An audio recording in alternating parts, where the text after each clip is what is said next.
Hello student, સ્વાગત છે તમારું આલ્ફા બીટા 360 ચેનલમાં। આજનો આપણો ટોપિક છે રિઝનિંગમાં સંખ્યા શ્રેણી। સંખ્યા શ્રેણીની અંદર આજે આપણે શ્રેણીના નિયમોની વાત કરવાની છે। પણ ખાસ કરીને તમે જુઓ, શ્રેણી આપણને ખ્યાલ છે કે રિઝનિંગમાં શ્રેણી છે એ ખૂબ જ અગત્યનો ટોપિક છે અને આ જે શ્રેણીનો ટોપિક છે એ તમારે ઘણી બધી કોમ્પિટિટિવ એક્ઝામમાં પૂછાય છે।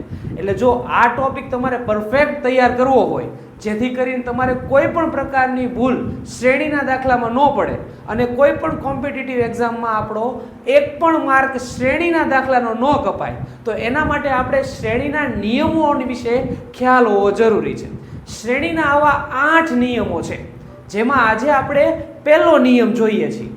તો એમાં ખાસ કરીને જો આ નિયમનો ઉપયોગ શીખતા પહેલા આમાં આપણે સંખ્યા જ્ઞાનનો ઉપયોગ કરવો પડશે। તો આ સંખ્યા જ્ઞાન માટે આપણે આની પહેલાના વિડીયોમાં જે પાયાનું સંખ્યા જ્ઞાન છે, જે આપણા શ્રેણી માટે ઉપયોગી છે, એ દરેક સંખ્યાનો ઉપયોગ આપણે એ પહેલા વિભાગમાં કરેલો છે, પહેલા ભાગની અંદર। તો દરેક વિદ્યાર્થી છે જેણે પહેલો ભાગ સંખ્યા જ્ઞાનનો નથી જોયો, એ દરેક વિદ્યાર્થી આ સંખ્યા જ્ઞાનનો વિડીયો જોવે, જેથી કરીને આજના નિયમોમાં એને કોઈ પણ પ્રકારની ભૂલ કે તકલીફ પડે નહીં। તો આજે આપણે જોવા જઈએ છીએ શ્રેણીના નિયમો। એમાં સૌથી પહેલો નિયમ નંબર 1। આવા 8 નિયમો આપણે શીખવાના છે। 8 નિયમો આપણે તૈયાર કરશું એટલે શ્રેણીમાં લગભગ કોઈ પ્રકારની ભૂલ આપણને પડશે નહીં। તો સૌથી પહેલો નિયમ છે આપણો, શ્રેણીમાં ચોક્કસ સંખ્યાનો ઉમેરો। તો આગળના વિડીયોમાં જ આપણે વાત કરી હતી કે ભાઈ શ્રેણી એટલે શું, તો કે સંખ્યાની સાંકળ, એને આપણે શ્રેણી કહીએ છીએ। તો સંખ્યાની સાંકળમાં આપણે વાત કરતા હોઈએ તો આપણે ત્યારે પણ વાત કરી હતી કે ભાઈ સાંકળ જેવી રીતે એકબીજા સાથે જોડાયેલી હોય છે, એમ આ દાખલાઓમાં પણ આપણને સંખ્યાની સાંકળ આપેલી હશે અને જે ખૂટતું પદ હશે એ મેળવવાનું હશે। તો દરેક વખતે આપણને જુઓ, અહીંયા નિયમોમાં આપણને અલગ અલગ સાંકળ આપેલી જ છે અને દરેક જગ્યાએ ખૂટતું પદ મેળવવાનું છે, પણ અહીંયા આપણે ચોક્કસ નિયમનો ઉપયોગ કરી અને આપણે ખૂટતું પદ મેળવવાનું છે। જેમાં પહેલો નિયમ આપણો, શ્રેણીમાં ચોક્કસ સંખ્યાનો ઉમેરો। એટલે દર વખતે શ્રેણીમાં કોઈ ચોક્કસ સંખ્યા ઉમેરાતી હશે, રેડી, અને એ નિયમો ઉપરથી આપણે એ સંખ્યા મેળવવાની છે। શ્રેણીના પહેલા નિયમની અંદર 8 પેટા નિયમો છે આપણી પાસે। આ 8 રીતે સંખ્યાઓ ઉમેરાતી હોય છે। તો વારાફરતી વારા આપણે એક એક નિયમ જોતા જઈએ અને એના વિશેની સમજૂતી મેળવતા જઈએ। તો સૌથી પહેલો નિયમ છે સમાન સંખ્યાનો ઉમેરો થતો હોય। તો શ્રેણીની અંદર સમાન સંખ્યાનો ઉમેરો થતો હોય અને આપણે ખૂટતું પદ છે એ મેળવવાનું હોય। તો જો સામાન્ય રીતે અહીંયા આપણને જે સંખ્યા હશે એ વધતા ક્રમમાં ઉમેરો થતો હોય, એટલે સંખ્યા છે એ આપણને વધતા આગળના ક્રમમાં આપેલી હશે અને એમાં આપણે ખૂટતું પદ છે એ મેળવવાનું થશે। તો આપણે આ પહેલો દાખલો જોઈએ। તો પહેલી શ્રેણી આપણને શું આપેલી છે? 2, 5, 8, 11 અને એના પછીનું ખૂટતું પદ છે એ આપણે મેળવવાનું છે। તો હવે આમાં આપણે વિચારીએ કે આમાં કઈ એવી સંખ્યા છે જે ઉમેરાય છે અને શ્રેણી છે એ આગળ વધે છે। હવે નિયમ પહેલો એવો છે આપણો કે સમાન સંખ્યા ઉમેરાય છે, એટલે આ બધા સંખ્યાની અંદર સમાન સંખ્યાનો ઉમેરો થાય છે। તો આપણે જોઈએ કે 2 માંથી બીજું પદ છે એ 5 આવે છે। તો 2 માં કેટલાનો ઉમેરો થાય ત્યારે 5 આવે છે? તો કે 2 માં આપણે 3 નો ઉમેરો કરીએ ત્યારે આપણને 5 મળે છે। હવે 5 માંથી જવાબ બીજો એના પછીનું પદ છે એ 8 આવે છે। તો 8 માં આપણે કેટલાનો ઉમેરો કરીએ ત્યારે 5 માં આપણે કેટલાનો ઉમેરો કરીએ ત્યારે 8 આવે છે। તો કે 5 માં આપણે 3 નો ઉમેરો કરશું ત્યારે 8 આવે છે। 8 માં આપણે કેટલી સંખ્યાનો ઉમેરો કરીએ ત્યારે 11 આવે છે। 8 ની અંદર આપણે 3 નો ઉમેરો કરશું ત્યારે 11 આવશે। એટલે જો આ દરેક પદમાં અહીંયા સમાન સંખ્યાનો ઉમેરો થાય છે। તો હવે આપણો જે જવાબ હશે, દરેક અહીંયા આપણે બે પદ વચ્ચે 3 સંખ્યા ઉમેરાય છે, 3 નંબર। તો જો 2 માં 3 ઉમેરીએ એટલે 5, 5 માં 3 ઉમેરો એટલે 8, 8 માં 3 ઉમેરો એટલે 11 અને 11 માં આપણે 3 ઉમેરીએ એટલે આપણો જવાબ આવશે 14। તો સમાન સંખ્યાનો ઉમેરો થતો હોય એવો પહેલો નિયમ છે એ આપણો અહીંયા આવે છે। આવી જ રીતે સમાન સંખ્યા તમને ઘણીવાર 5, 5 નો ઉમેરો આપી દે, 7, 7 નો ઉમેરો આપી દે, 10, 10 ઉમેરાતા હોય। એવી રીતે આ પહેલો નિયમ છે એ સમાન સંખ્યા ઉમેરાતી હોય એ નિયમ છે। હવે અહીંયા ને અહીંયા આપણે બીજો નિયમ જોઈએ કે ભાઈ ચડતા ક્રમમાં સંખ્યાનો ઉમેરો થતો હોય. હવે આપણે ચડતા ક્રમ છે એ આપણે પાયામાં જ આપણે શીખી ગયા કે ચડતા ક્રમમાં આવતી સંખ્યાઓ એટલે શું? તો કે ભાઈ ચડતા ક્રમમાં એટલે નાની સંખ્યાથી મોટી સંખ્યા તરફ જવું. ચડતા ક્રમમાં એટલે તો કે 1 2 3 4 5 6 ક્રમશઃ સંખ્યાનો ઉમેરો થવો, પણ નાનામાંથી મોટી સંખ્યાનો ઉમેરો થવો, જેને આપણે ચડતા ક્રમમાં સંખ્યાનો ઉમેરો કહીએ છીએ. એટલે બીજો નિયમ આપણો છે કે ભાઈ ચડતા ક્રમમાં સંખ્યાનો ઉમેરો થતો હોય. શ્રેણીમાં આપણને ચડતા ક્રમમાં સંખ્યા ઉમેરાતી હોય. પહેલા નિયમમાં શું હતું કે ભાઈ સમાન સંખ્યા ઉમેરાતી હોય. બીજો નિયમ છે કે આપણે ચડતા ક્રમમાં સંખ્યા ઉમેરાતી હોય. તો શ્રેણી આપણને શું આપેલી છે? 6 7 9 12 16 21. તો હવે પછીનું પદ શું આવશે એ આપણે મેળવવાનું છે. તો જોઈએ આપણે કે ભાઈ 6 માંથી 7 આવે ત્યારે એમાં કેટલી સંખ્યા ઉમેરાય છે? તો કે 1 નો ઉમેરો થાય છે. 7 માંથી 9 આવે ત્યારે એમાં કેટલાનો ઉમેરો થાય છે? તો કે 2 નો ઉમેરો થાય છે. 9 માંથી 12 આવે ત્યારે કેટલાનો ઉમેરો થાય છે? 3 નો ઉમેરો થાય છે. 12 માંથી 16 આવે ત્યારે કેટલી સંખ્યાનો ઉમેરો થાય છે? 4 સંખ્યાનો ઉમેરો થાય છે. અને 16 માંથી 21 આવે ત્યારે કેટલી સંખ્યાનો ઉમેરો થાય છે? 5 સંખ્યાનો. તો હવે 21 પછીની સંખ્યાનું મૂલ્ય આપણે મેળવવા માટે આપણે 21 ની અંદર ચડતા ક્રમમાં સંખ્યા ઉમેરવાની થશે. એટલે કેટલા ઉમેરવાના થશે? 6 ઉમેરવાના થશે. તો 21 માં આપણે 6 ઉમેરશું એટલે બીજી શ્રેણીનો આપણો જવાબ આવશે 27. આ થઈ ગયો આપણો બીજો નિયમ. ચડતા ક્રમમાં સંખ્યા ઉમેરાતી હોય. આ સંખ્યાની શરૂઆત ગમે ત્યાંથી થઈ શકે. તમને સીધું 10 થી પણ આપી શકે કે ભાઈ 10 11 12 13 એવી રીતે સંખ્યાનો ઉમેરો થતો હોય. પછી કોઈ પણ રીતે અલગ અલગ કોઈ પણ જગ્યાએથી સંખ્યાનો ઉમેરો થતો હોય અને ચડતા ક્રમમાં સંખ્યા ઉમેરાય અને આપણે નવું પદ છે અથવા તો ખૂટતું પદ છે એ આમાં મેળવવાનું હોય છે. તો આ થયો આપણો બીજો નિયમ કે ભાઈ ચડતા ક્રમમાં શ્રેણીની અંદર સંખ્યાઓ ઉમેરાતી હોય. હવે ત્યાર પછીનો ત્રીજો નિયમ આવે છે કે ભાઈ સંખ્યામાં ક્રમિક બેકી સંખ્યાનો ઉમેરો. તો આપણે આગળ જ વાત કરી કે ભાઈ પહેલા ભાગમાં આપણે બધી સંખ્યાઓ વિશેની વાત કરી હતી, જેમાં આપણે બેકી સંખ્યાઓની પણ વાત કરેલી છે. બેકી સંખ્યા છે એની શરૂઆત 2 4 6 8 10 12 આવી રીતે ક્રમશઃ જ્યાં સુધી સંખ્યાઓ આવતી હોય ત્યાં સુધી દરેક ક્રમમાં એ સંખ્યાઓ આગળ વધે છે. તો અહીંયા જે શ્રેણી આપેલી છે એ કેવી શ્રેણી હશે? તો જેમાં બેકી સંખ્યાનો ઉમેરો થતો હશે. ક્રમશઃ બેકી સંખ્યા ઉમેરાતી હશે અને આપણે શ્રેણીનું અંતિમ પદ અથવા તો ખૂટતું પદ અહીંયા આપણે મેળવવાનું થશે. તો જો 3 માંથી સંખ્યા 5 બને છે તો 3 માં કેટલા ઉમેરાય ત્યારે જવાબ 5 આવે છે? તો કે એમાં 2 ઉમેરાય છે. 5 માંથી 9 બને છે. 5 માં કેટલી સંખ્યાનો ઉમેરો થાય ત્યારે 9 આવે છે? તો કે 4. 9 માંથી 15 આવે છે તો 9 માં કેટલી સંખ્યાનો ઉમેરો થાય છે? 6. 15 માંથી 23 આવે છે તો એમાં કેટલી સંખ્યાનો ઉમેરો થાય છે? 8. તો 23 માં આપણે હવે એવું કયું પદ ઉમેરશું જેથી કરીને આપણને આના પછીનો જવાબ મળશે? તો 23 માં આપણે ક્રમશઃ બેકી સંખ્યા 10, કારણ કે બેકી સંખ્યા આપણે જોવા જઈએ તો 2 4 6 8 અને 10. 23 માં આપણે 10 ઉમેરીએ એટલે જવાબ આવશે આપણો 33. તો આ થઈ ગયો આપણો ત્રીજો નિયમ કે જેમાં સંખ્યામાં ક્રમિક બેકી સંખ્યાઓ છે એ ઉમેરાય છે. આગળ જોઈએ આપણો ચોથો નિયમ.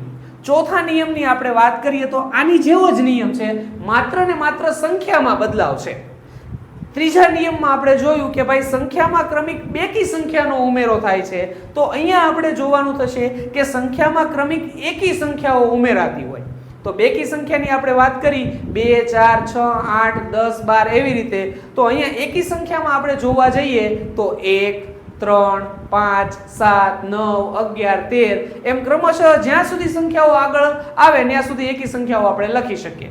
તો જો 2 માં આપણે કઈ સંખ્યા ઉમેરીએ ત્યારે 3 જવાબ આવે, તો કે એમાં 1 ઉમેરીએ ત્યારે જવાબ કેટલો આવે છે? 3. 3 માં આપણે કેટલા ઉમેરીએ ત્યારે જવાબ 6 આવે છે, તો એમાં આપણે 3 ઉમેરીએ ત્યારે જવાબ કેટલો આવે છે? 6. 6 માં આપણે કેટલા ઉમેરીએ ત્યારે 11 આવે છે, તો કે 6 માં આપણે 5 ઉમેરીએ ત્યારે 11 મળે છે.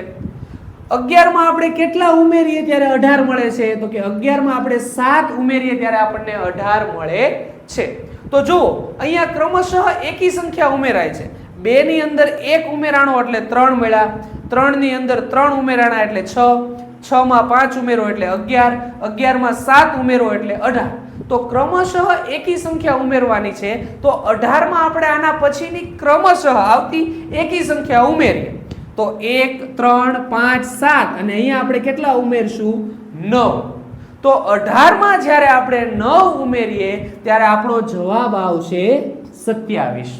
તો આવી રીતે આપણે શ્રેણીમાં સંખ્યામાં ક્રમિક એકી સંખ્યા ઉમેરાતી હોય ત્યારે ખૂટતું પદ આવી રીતે મેળવી શકીએ છીએ. તો શ્રેણીના આપણે 4 નિયમો જોયા. હજી બીજા 4 નિયમો આપણે જોવાના છે. આ 4 નિયમોમાં આપણે જે સંખ્યાનો ઉમેરો થતો હોય એની વાત કરી. જેમાં પહેલા નિયમમાં સમાન સંખ્યાનો ઉમેરો થતો હતો, બીજા નિયમમાં ચડતા ક્રમમાં સંખ્યા ઉમેરાતી હતી, ત્રીજા નિયમમાં બેકી સંખ્યાઓ ઉમેરાતી હતી, ચોથા નિયમમાં એકી સંખ્યાઓ ઉમેરાતી હતી. હવે જોઈએ છીએ આપણે 5મો નિયમ, સંખ્યામાં ક્રમિક સંખ્યાનો વર્ગ ઉમેરવો. એટલે શ્રેણી આપણને એવી આપેલી હશે જેમાં આપણે ક્રમિક સંખ્યાનો વર્ગ ઉમેરાતો હશે. તો પહેલા જ વિડીયોમાં આપણે વર્ગની વાત કરી હતી અને વર્ગ આપણને ખ્યાલ જ હોય છે. 1 નો વર્ગ 1, 2 નો વર્ગ 4, 3 નો વર્ગ 9, 4 નો વર્ગ 16, 5 નો વર્ગ 25, એમ ક્રમશઃ વર્ગ છે એ આગળ વધતા હોય છે. તો અહીંયા જુઓ 3 માંથી આપણને બીજું પદ છે એ 7 આપેલું છે એટલે વર્ગનો ઉમેરો થાય છે. કઈ સંખ્યાના વર્ગનો ઉમેરો થાય છે? તો અહીંયા આપણે જોઈએ તો 2 નો વર્ગ કેટલો થશે? 4. 3 માં 4 નો ઉમેરો થાય છે એટલે 2 નો વર્ગ એમાં ઉમેરાય છે એટલે બીજું પદ આપેલું છે 7. હવે 7 પછીનું પદ આપેલું છે આપણને 16. તો અહીંયા એના પછી જે ઉમેરો થાય છે એ છે 3. 3 નો વર્ગ. 3 નો વર્ગ. પહેલી સંખ્યામાં 2 નો વર્ગ ઉમેરાણો, બીજી સંખ્યામાં 3 નો વર્ગ ઉમેરાય છે એટલે 7 ની અંદર 3 નો વર્ગ 9 ઉમેરો એટલે જવાબ આવશે 16. 16 ની અંદર ક્રમશઃ એની પછીની સંખ્યાનો વર્ગ એટલે કે 4 નો વર્ગ ઉમેરીએ આપણે. 16 માં આપણે 16 ઉમેરીએ, 4 નો વર્ગ 16 થશે. 16 માં આપણે 16 ઉમેરીએ એટલે જવાબ આવશે 32. તો હવે 32 પછીનું જે આપણે પદ મેળવવાનું છે એમાં આપણે ક્રમશઃ 4 ના વર્ગની સંખ્યા પછીનો વર્ગ આપણે ઉમેરીએ.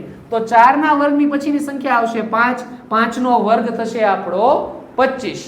તો 32 માં આપણે 25 ઉમેરવાના છે. 32 માં આપણે 25 ઉમેરી દઈએ તો જવાબ આવશે આપણો 5 ને 2 7, 3 ને 2 5 એટલે જવાબ આવશે આપણો 57. તો 5મો નિયમ આપણે જોયો કે જેમાં સંખ્યામાં ક્રમિક સંખ્યાનો વર્ગ ઉમેરાતો હતો. ચડતા ક્રમમાં કેમ ક્રમિક સંખ્યાની આપણે વાત કરી હતી એવી જ રીતે અહીંયા ક્રમિક સંખ્યા 2 પછી 3, 3 પછી 4, 4 પછી 5. આમાં હવે આપણે જોઈએ છીએ 6થો નિયમ, સંખ્યામાં ક્રમિક બેકી સંખ્યાનો વર્ગ ઉમેરો થાય છે. 5મા નિયમમાં જે આપણે વાત કરી હતી એ સંખ્યા છે એ ક્રમિક સંખ્યાનો વર્ગ એમાં ઉમેરાતો હતો. જ્યારે 6થા નિયમમાં આપણે જોવા જોઈએ તો ક્રમિક બેકી સંખ્યાનો વર્ગ એમાં ઉમેરાય છે. તો ક્રમિક બેકી સંખ્યા તો આપણને ખ્યાલ જ છે, 2 નો વર્ગ, 4 નો વર્ગ, 6 નો વર્ગ, 8 નો વર્ગ, એવી રીતે સંખ્યાનો વર્ગ ઉમેરવાનો. પણ કઈ સંખ્યાનો ઉમેરવાનો છે? આપણે બેકી સંખ્યાનો. એટલે હવેની શ્રેણીમાં આપણે બેકી સંખ્યાના વર્ગ ઉમેરી અને આપણે આના પછીનું પદ મેળવવાનું છે. ચાલો તો અહીંયાથી જ આપણને ખબર પડી જાય 3 પછીનું પદ જે આપેલું છે એ 7 છે. તો 7 એટલે 4 નો ઉમેરો થયો. તો 4 એ કઈ સંખ્યાનો વર્ગ થશે? તો કે 2 નો વર્ગ. ચાલો હવે નિયમ શું છે આપણો? બેકી સંખ્યાનો વર્ગ આમાં આપણે ઉમેરવાનો છે. તો 2 પછીની બેકી સંખ્યા કઈ આવશે? 4 આવશે. તો 7 માંથી જે એના પછીનું જે પદ છે એ આપણને 23 આપેલું છે એટલે 7 માં આપણે બીજી બેકી સંખ્યા ઉમેરીએ એટલે કે 4 નો વર્ગ. 4 નો વર્ગ થશે 16. 16 માં તમે 7 ઉમેરો એટલે 16 ને 6 22 ને 1 23 એટલે એના પછીનું પદ અહીંયા આપેલું છે આપણને 23. હવે 23 પછી 59. તો 23 પછી 59 કઈ રીતે આવ્યા? તો કે 2 નો વર્ગ ઉમેરાણો પહેલી સંખ્યામાં, બીજી સંખ્યામાં 4 નો વર્ગ. હવે એના પછીની બેકી સંખ્યા એટલે 6 નો વર્ગ. 6 નો વર્ગ થશે 36. તો 23 માં આપણે 36 ઉમેરીએ એટલે 6 ને 3 9 અને 3 ને 2 5. એના પછીનું પદ મળી ગયું આપણને, કેટલું મળી ગયું? 59. તો હવે એના પછીનું જે ખૂટતું પદ છે એ આપણે મેળવવાનું છે. તો ક્રમશઃ બેકી સંખ્યાનો આપણે ઉમેરો કરીએ છીએ, 2 નો વર્ગ, 4 નો વર્ગ, 6 નો વર્ગ. તો હવે પછીના પદમાં કઈ સંખ્યા ઉમેરાશે? 8 નો વર્ગ. તો 8 નો વર્ગ કેટલો થશે? તો કે 64. 64 છે એ આપણે 59 માં ઉમેરી દઈએ. 64 ને આપણે 59 માં ઉમેરી દઈએ એટલે એના પછીનું પદ છે એ આપણને જવાબ સ્વરૂપે મળી જાય છે. તો જો 9 ને 4 13 નો તગડો વધી પડી 1, 6 ને 5 11 ને 1 12. તો એના પછીનું જે પદ છે એ શું આવશે? 123 મળશે. તો આ હતો આપણો છઠ્ઠો નિયમ. હવે એમાં ને એમાં આપણે આગળ વધીએ એટલે સાતમો નિયમ. એ પણ આપણે જોવા જઈએ તો વર્ગનો જ છે. કેમ? આપણે સંખ્યામાં આપણે વાત કરી હતી નિયમોમાં કે સમાન સંખ્યા ઉમેરાતી હોય, ચડતા ક્રમમાં સંખ્યા ઉમેરાતી હોય, એકી સંખ્યાઓ ઉમેરાતી હોય, બેકી સંખ્યાઓ ઉમેરાતી હોય. એવી રીતે વર્ગમાં પણ કે ભાઈ વર્ગમાં પણ છે એ સમાન સંખ્યા ઉમેરાતી હોય, ચડતા ક્રમમાં સંખ્યાનો ઉમેરો થતો હોય, એકી સંખ્યાના વર્ગનો ઉમેરો થતો હોય, બેકી સંખ્યાના વર્ગનો ઉમેરો થતો હોય. તો એવો ને એવો નિયમ અહીંયા આપણને આપેલો છે કે સંખ્યામાં આપણે એકી સંખ્યાનો વર્ગ ઉમેરવો. એટલે હવે પછીની જે શ્રેણી છે એમાં ક્રમશઃ એકી સંખ્યાનો વર્ગ છે એ ઉમેરાતો હોય છે. તો જો 3 માંથી આપણને જવાબ બીજું જે પદ આપેલું છે એ 12 આપેલું છે.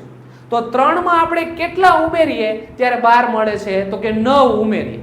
9 કઈ સંખ્યાનો વર્ગ છે? તો કે 3 નો વર્ગ છે. એટલે 3 ની અંદર આપણે 3 નો વર્ગ ઉમેર્યો, 9 ઉમેર્યા ત્યારે આપણને જવાબ કેટલો મળી ગયો? 12. હવે એના પછીનું પદ છે એ આપણને 37 આપેલું છે અને નિયમ આપણો છે એકી સંખ્યાનો ક્રમશઃ ઉમેરો કરવાનો છે. તો 3 પછીની એકી સંખ્યા થશે આપણી 5.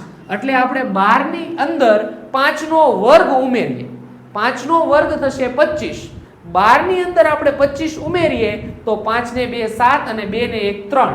એટલે એના પછીનું પદ મળી ગયું આપણને 37. હવે 37 ની અંદર આના પછીની ક્રમશઃ એકી સંખ્યાનો વર્ગ ઉમેરીએ તો 37 ની અંદર 3 5 એટલે એના પછીની એકી સંખ્યા આવશે 7. 7 નો વર્ગ થશે 49. તો તમે 37 ની અંદર જ્યારે 49 ઉમેરો છો ત્યારે તમને જવાબ મળશે 86. હવે રકમમાં આપણને 86 પછીની સંખ્યા છે એ આપણને મેળવવાનું કીધું છે. તો હવે ક્રમશઃ એકી સંખ્યાનો વર્ગ ઉમેરાય છે તો આપણે 7 ના વર્ગ પછી કઈ સંખ્યા ઉમેરશું? એમાં 9 નો વર્ગ. 9 નો વર્ગ એમાં ઉમેરીએ એટલે 9 નો વર્ગ થશે 81. 86 ની અંદર આપણે 81 ઉમેરશું એટલે આપણને એના પછી જે ખૂટતી સંખ્યા છે અથવા શ્રેણીમાં જે પદ આપણને ગોતવાનું કીધું છે એ આપણને મળી જશે. તો જો 6 ને 1 7, 8 ને 8 16. તો જવાબ આવશે આપણો 167. તો આ જે શ્રેણી છે એમાં ક્રમશઃ એકી સંખ્યાના વર્ગોનો ઉમેરો થાય છે. પહેલા 3 નો વર્ગ ઉમેરાય છે, પછી 5 નો વર્ગ ઉમેરાય છે, 7 નો વર્ગ ઉમેરાય છે અને 9 નો વર્ગ પણ ઉમેરાય છે. અને એવી રીતે ક્રમશઃ આપણે વર્ગ ઉમેરીએ ત્યારે જવાબ આપણને મળે છે 167.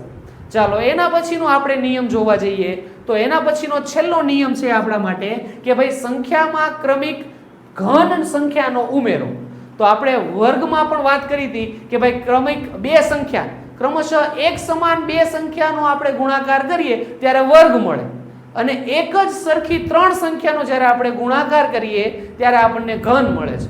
તો અહીંયા આપણને જે સંખ્યા આપેલી છે એમાં ક્રમશઃ ઘનનો ઉમેરો થાય છે. તો જોઈએ આપણે 2 માંથી આપણને 10 બીજું જે પદ છે એ 10 આપેલું છે એટલે કેટલા ઉમેરાણા? 8 ઉમેરાણા. તો 8 છે એ કઈ સંખ્યાનો ઘન થશે? તો કે 8 છે એ 2 નો ઘન થશે. એટલે 2 ની અંદર આપણે 2 નો ઘન ઉમેર્યો ત્યારે જવાબ કેટલો મળ્યો આપણને? 10. હવે એવી જ રીતે આગળ જોઈએ તો જો એના પછી આપણે વાત કરીએ કે 10 પછીનું જે પદ છે એ આપણને કેટલું આપેલું છે? 37 આપેલું છે. તો 37 એટલે 10 ની અંદર આપણે કોનો ઘન ઉમેરવાનો થશે? 3 નો ઘન ઉમેરવાનો થશે. તો 3 નો આપણે ઘન કરીએ તો 3 તેરી 9 અને 9 તેરી 27. તો 10 ની અંદર આપણે 27 ઉમેરીએ એટલે જવાબ મળશે આપણને 37.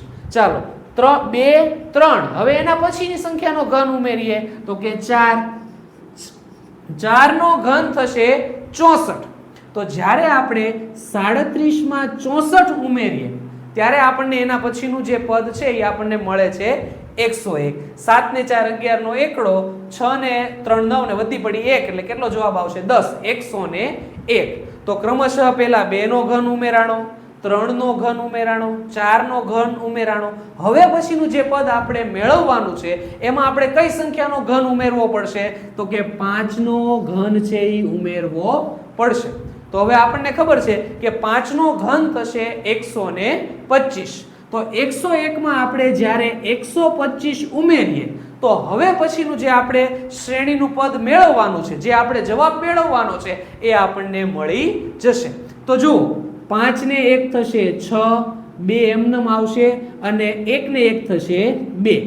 તો આવી રીતે આપણને જવાબ મળી જશે 226. તો શ્રેણીનો જે આપણો પહેલો નિયમ છે એમાં આટલી રીતે સંખ્યાઓ છે ઉમેરાતી હોય. આટલા નિયમ જો આપણે તૈયાર થઈ ગયા હોય તો આ નિયમમાંથી કોઈ ના કોઈ નિયમ છે એ શ્રેણીમાં આપણને ઉમેરો થતો હોય એવો આપેલો હોય તો આ એક નિયમ અથવા આમાંથી કોઈ પણ એક નિયમ છે એમાં લાગુ પડતો હોય તો એના આધારે આપણે શ્રેણીનો જવાબ મેળવી શકીએ છીએ. તો નિયમ નંબર 1, શ્રેણીમાં ચોક્કસ સંખ્યાનો જે ઉમેરો થાય છે એ આટલી રીતે એમાં સંખ્યાઓ છે એ ઉમેરાઈ શકે છે. ચડતા ક્રમમાં ઉમેરાય, પછી બીજું જોવા જઈએ તો સમાન સંખ્યા ઉમેરાય, એકી સંખ્યાઓ ઉમેરાતી હોય, બેકી સંખ્યાઓ ઉમેરાય, ક્રમશઃ વર્ગ ઉમેરાતો હોય, એકી સંખ્યાનો વર્ગ ઉમેરાતો હોય, બેકી સંખ્યાનો વર્ગ ઉમેરાતો હોય અથવા તો ઘન પણ એમાં ઉમેરાતો હોય છે. તો આટલા નિયમો જો આપણે જોઈ જઈએ તો આપણને જે શ્રેણીમાં આપણને વધારો આપેલો હોય, જે સંખ્યા ઉમેરાતી હોય એ આપણે આ નિયમોનો ઉપયોગ કરી અને એની કિંમત છે એ મેળવી શકીએ છીએ. વિદ્યાર્થી મિત્રો, જો તમને આ વિડીયો ગમ્યો હોય તો અમારી ચેનલ આલ્ફા બીટા 360 ને લાઈક કરો, સબસ્ક્રાઇબ કરો અને બેલ આઇકનને પ્રેસ કરો, જેથી અમારા વિડીયોની નોટિફિકેશન તમને સૌપ્રથમ મળી રહે અને આ વિડીયો બીજા વિદ્યાર્થીને લાભ મળે તે માટે શેર કરો. Thanks for watching our channel Alpha Beta 360.